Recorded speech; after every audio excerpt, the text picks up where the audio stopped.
Well, half a day, everybody. That's hello in Chamorro, or when I was a kid, we would sometimes call it Guamanian.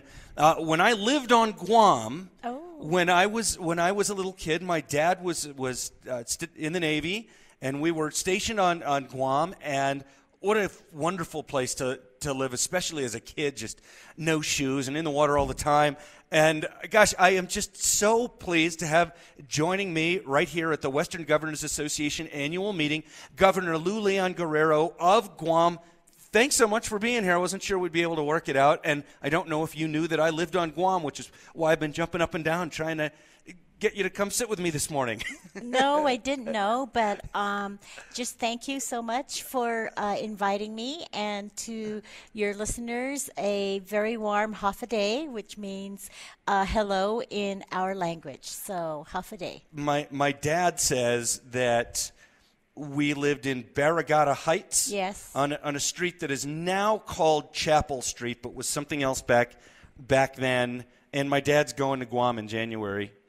Nice. To go back. Well, Barragata Heights is up in the hills, and it has a great view of the ocean. So, great place to live. And Guam is certainly a very great place to live. It's great to raise children. Mm-hmm. Our people are very welcoming. They are very generous, and they're always very much excited about people that come to visit our island.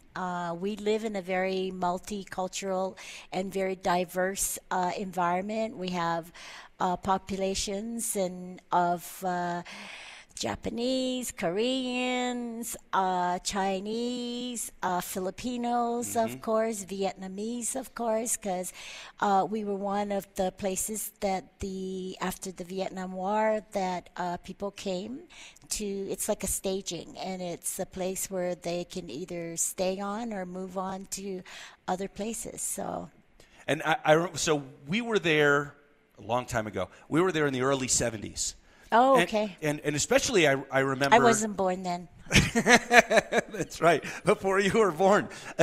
Especially I remember the Filipino influence, and part of the way I remember that is my mom learned to cook a bunch of Filipino dishes when we lived on Guam. So is it still like all fiestas all the time on Guam? It still is, and of course it's more than a 12-foot table with all sorts of great food. The Filipino food that comes to my mind that your mom probably learned how to cook is pancit. That's right. And lumpia is another one that's very popular. Empanaditas is another one. And that's chicken very adobo popular. was another one. Yes, chicken adobo was another one. And, we have grown to emerge and have people come in and be part of our culture. And you still haven't tipped over, even though all those people have come in. Absolutely. I met that senator or congressman, by the way. You did? Yes, I did. Did you? And we said we're still afloat. So. Good job. I can't even remember his name. His name's Hank Johnson. Yeah. I'm glad you ribbed him a little bit. Okay, tell us a little bit. So we're at the Western Governors Association meeting, and it's been really interesting to me to learn how much more in common there might be between a place like Guam and Colorado than you might think, and issues that you really could work on together with, let's say, the governor of Colorado. Has that been a surprise to you to any degree? And what kind of stuff are you thinking about? Are you working on with us, other Western governors?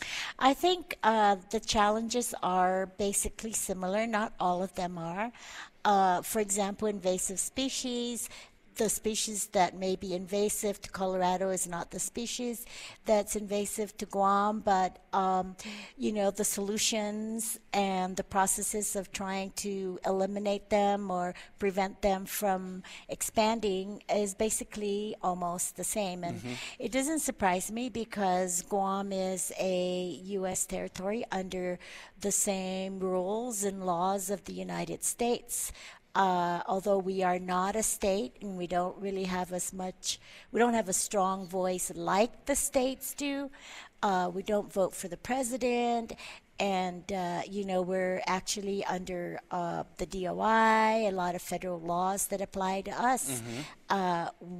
We have a congressional delegate that's not voting. It's not a voting delegate, so we're not as strong as the states, although we are in the process of voting for our political status.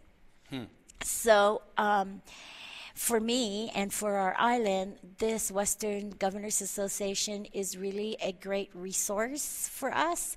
I'm learning what best practices are that the other states are doing, and they're learning more about our Guam also and what different and unique challenges we face. We work very closely with the federal government. And I know, there's that balance between state rule and federal rule. And so what comes out of the Western Governors Association very much can apply to Guam. And I'd like to be part of it in terms of maybe having a stronger voice in the federal arena through the Western Governors Association. Yeah, that makes sense. Yesterday, I was speaking with Governor Ige of Hawaii, and we were talking about invasive species a little bit.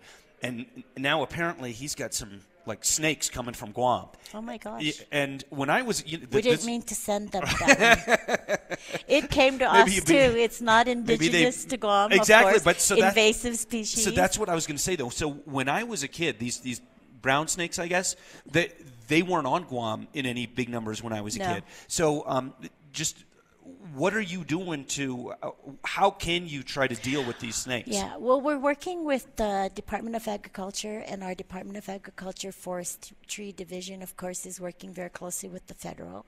And they're, initiating and implementing some solutions to eliminate or, like I said, prevent them from growing any.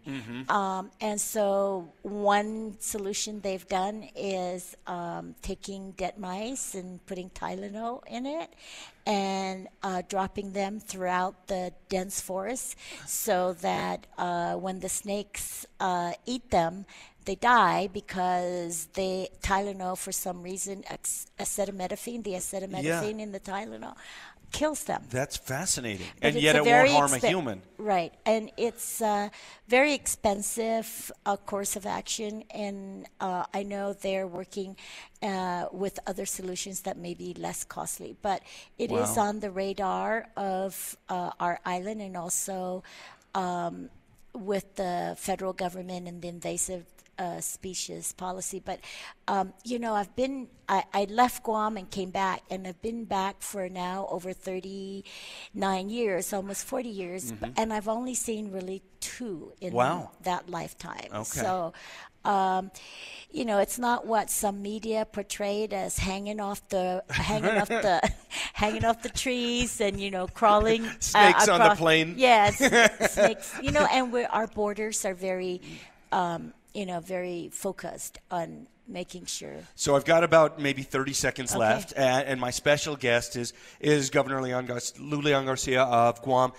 Tell my listeners something about Guam that they don't know. The secret is we have clean beaches, very good diving, great food, and of course, people like me. What a great representative of Guam. Governor, thanks so much for coming over to speak with us this morning. It's been great. Okay, can you say goodbye in Guamanian, in Chamorro, to my listeners? Okay, sejus masi, adios estakiman ali italo. Thanks so much. Thank you, and till we meet again.